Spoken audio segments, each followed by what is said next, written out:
Brigadier Sayed Ahmed Ali, the former pro-vice chancellor of the Aligarh Muslim University, opined that the society carries a completely wrong notion about the Muslim community which needs to be corrected. The Quran says in Surah Al-Nisa, verse 171, do not go excess in your religion.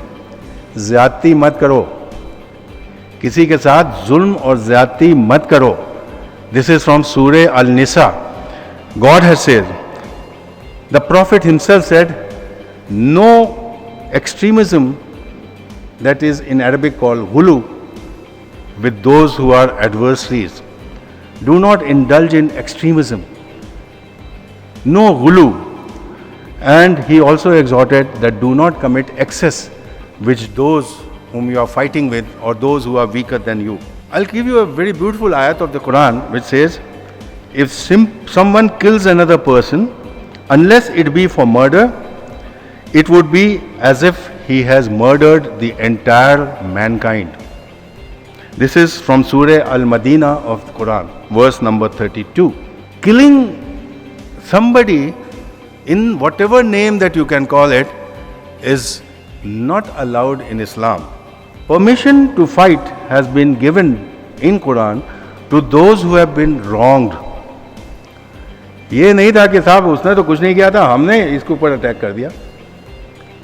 If you have been wrong, God has allowed that permission. All right, you can also fight back with him. Please also understand that Quran says that if somebody holds an olive branch in front of you and wants peace with you, don't reject that offer. Go in for peace. And this is contained in Surah Al-Anfal, verse number 61. There were 3 battles fought during the lifetime of Prophet. One was Battle of Badr, the other was Battle of Uhud, and the third was Battle of Trench. All the 3 were defensive battles.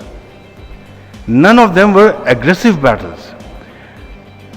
The Prophet and his followers were defending themselves against the onslaught of the Quraysh who had come from Makkah. You have to realize this, that did the Prophet lead into an offense? I am an army man. I have participated in number of attacks and defense both.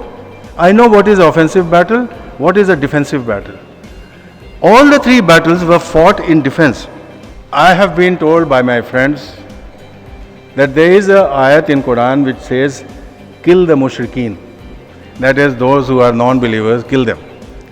It is true, it is in Surah Tawbah, but you have to understand in what context did God say that. It is after that battle, he said, if you see these mushrikeen, you may kill them, unless they pray with you or unless this is a part of the stratagem of war. This cannot be seen as a command for all times to come. It is not a command for all times to come. It was in the light of that battle, when the adversary was fleeing away, that this ayat came to the Prophet. And after that, it was stopped. So it should not be construed that it has got a blanket sanction to kill anybody whom I feel like. I will not touch upon jihad. Jihad is one word which is very often misunderstood. The literal meaning of jihad is struggle. In Arabic, if you translate into Urdu or English, it means to struggle. I struggle in the name of God. I struggle for intellectual gain. I struggle for spiritual, social, economic, political, and it's sometimes physical. That is the purpose of a jihad. This is an important Islamic tenet which has been misrepresented, misused, and put to wrong interpretations by many of us. The jihad appears in Quran 40 times. But God, in the same vein, in the same ayat says, refrain from fighting. What does He want? 40 verses 70 times God has said, refrain from fighting. The narrative of jihad changed after Afghanistan. I wonder if you know that how the Americans published literature and other booklets and all, which was published in US and distributed in Afghanistan to the madrasa students to read, follow and practice it. The culture of jihad changed thereafter. It was to wage a war. It was not so. If Afghanistan was occupied by Russia, it was again for territorial gains, to gain access to the warm sea water, and it was nothing beyond that.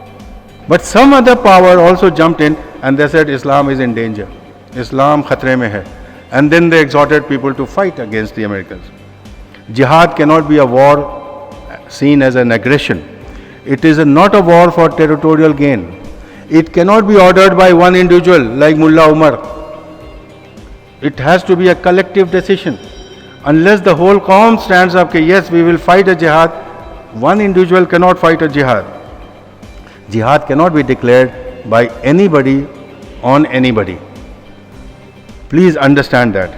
The mission of jihad should be to get this world rid of diseases, hunger, illiteracy, poverty, addictions, and so on. It is not to capture land. It is not to kill people. That is not the mission. And violence is definitely not part of jihad. I can gainsay that. It is not part of jihad. So if anybody says that I am in a jihad and I am fighting, no sir. Jihad does not sanction you this violence.